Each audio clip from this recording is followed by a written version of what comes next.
Sepanjang perundangan dari Datuk kok didonga lah elok bunyi diliik lah ancak rupa. Ancak bakwan tergantung harum nembagai kacang goreng. Baso bayak budi ketuju indak tani daya rogonya. Kok setontangan edang yudah kosok selorong minumnya makan. Lah diliik dipandang. Pandang jauh lah di layangan, pandang dokik lah ditukian. Lah dipandangi dia jomudiak lah dilengung kiri je kanan diliik sadona tampak.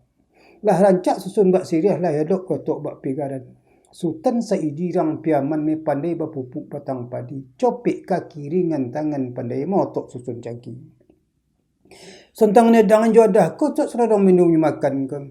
Lah didiik dipandangin. Penuh ko indak berimbak, kurang ko indak berlokok, tarotak pe sedang adok.